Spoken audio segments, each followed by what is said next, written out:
ദൈവനാമത്തിന് മഹത്വമുണ്ടാകട്ടെ. ഈ പ്രഭാതത്തിലും ദൈവവചനം കേൾക്കുവാൻ നമ്മളെ ഇടയാക്കുന്ന ദൈവത്തിന് നന്ദി അർപ്പിക്കാം. ഇന്നത്തെ വായന ഭാഗം ഉൽപ്പത്തി പുസ്തകം 34 മുതൽ 37 വരെയുള്ള അധ്യായങ്ങളാകുന്നു. ഇന്നത്തെ നമ്മുടെ കുറിവാക്യം ഉൽപ്പത്തി പുസ്തകം 11 അധ്യായം 26 വാക്യം. തേരഹിന് 70 വയസ്സായപ്പോൾ അവൻ അബ്രാം, നാഹോർ, ഹാരാൻ എന്നിവരെ ജനിപ്പിച്ചു. നാഹോറിൻ്റെ പുത്രനായിരുന്നു തേരഹ്. വിശ്വാസികളുടെ പിതാവായ അബ്രഹാം, നാഹോർ, ഹാരാൻ എന്നിവരുടെ പിതാവുമായിരുന്നു തേരഹ്. തേരഹിൻ്റെ സ്വദേശം കൽദയരുടെ പട്ടണമായ ഊർ ദേശം ആയിരുന്നു. തേരഹ് കുടുംബസമേതം കനാനിൽ കുടിയേറി പാർക്കുവാനുള്ള തീരുമാനമെടുത്ത് ഹാരാനിൽ എത്തി അവിടെ താമസമാക്കുന്നു. ഉൽപ്പത്തി പുസ്തകം 11 അധ്യായം 31-32 വാക്യങ്ങളിൽ അത് നമുക്ക് കാണുവാനായിട്ട് കഴിയും. എന്നാൽ തേരഹ് ഹാരാനിൽ വച്ച് മരണമടഞ്ഞതായി നാം കാണുന്നുണ്ട്. 205 സംവത്സരം ജീവിച്ചിരുന്ന വ്യക്തിയായിരുന്നു തേരഹ് എന്ന് നമുക്ക് മനസ്സിലാക്കുവാനായിട്ട് കഴിയും.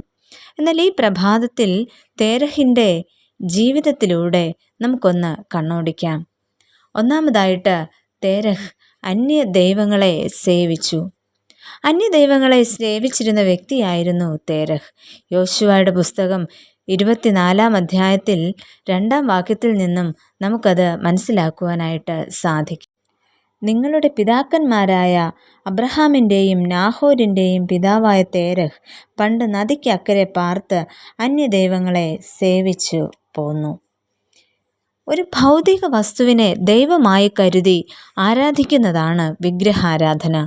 മരം, കല്ല് എന്നിവയിൽ നിന്നും രൂപപ്പെടുത്തിയതോ വാർത്തുണ്ടാക്കിയതോ ആയ രൂപങ്ങളെയാണ് ഇവിടെ വിഗ്രഹം എന്നതുകൊണ്ട് സൂചിപ്പിക്കുന്നത്.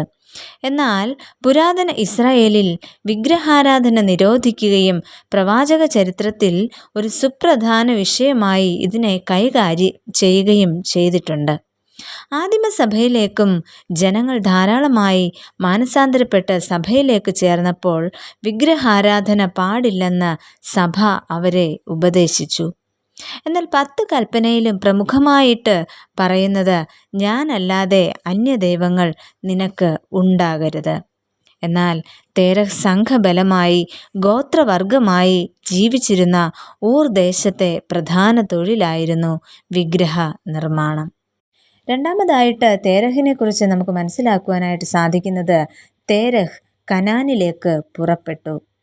യോർദാന് പടിഞ്ഞാറായി എബ്രായർ കുടിയേറിപ്പാർത്ത പ്രദേശത്തെയാണ് കനാൻ എന്ന് വിളിക്കുന്നതായി ചരിത്രകാരന്മാർ പറഞ്ഞിരിക്കുന്നത്.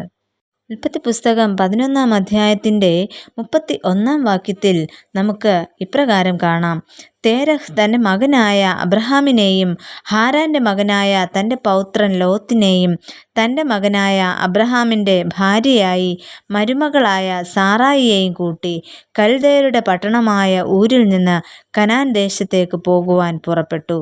അവർ ഹാരാൻ വരെ വന്ന് അവിടെ പാർത്തു.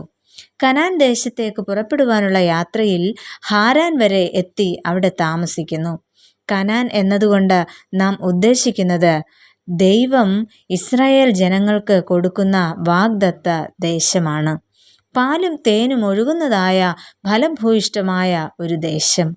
അവിടേക്ക് പോകുവാനുള്ള തയ്യാറെടുപ്പിലായിരുന്നു തേരഹ്. തേരഹ് കനാനിലേക്ക് പുറപ്പെട്ടു. എന്നാൽ ഇന്ന് നമ്മുടെ യാത്ര എവിടേക്കാണ്? കർത്താവ് നമുക്കായി ഒരുക്കിയിരിക്കുന്ന ആ നിത്യവാസസ്ഥലത്തിലേക്ക് പോകുവാൻ നാം ഒരുക്കമുള്ളവരാണോ? ആ യാത്രയ്ക്കുള്ള തയ്യാറെടുപ്പുകൾ നാം നടത്തിയിട്ടുണ്ടോ? സ്വർഗ കനാനായിരിക്കണം ഈ ലോക ജീവിതയാത്രയിൽ നമ്മുടെ ലക്ഷ്യം. പ്രിയമുള്ളവരെ, പിതാവായ ദൈവത്തിനല്ലാതെ നമ്മുടെ ഹൃദയത്തിൽ പ്രഥമ സ്ഥാനം മറ്റാർക്കും കൊടുക്കുവാൻ ഇടയാകരുതേ. സ്വർഗഭവനത്തിലേക്ക് എത്തുവാൻ ഞങ്ങളെയും സഹായിക്കണമേ എന്ന് നമുക്ക് പ്രാർത്ഥിക്കാം. പ്രിയ കർത്താവേ, അങ്ങയിലല്ലാതെ മറ്റൊന്നിലും ഞങ്ങളുടെ മനസ്സുകളെ ഉറപ്പിക്കുവാൻ, ഞങ്ങളുടെ ഹൃദയത്തിൽ സ്ഥാനം കൊടുക്കുവാൻ ഇടയാക്കരുതേ. സ്വർഗഭവനത്തിലേക്ക് ഞങ്ങളെയും എത്തുവാനായിട്ട് അവിടുന്ന് പ്രാപ്തരാക്കണമേ. ആമേൻ.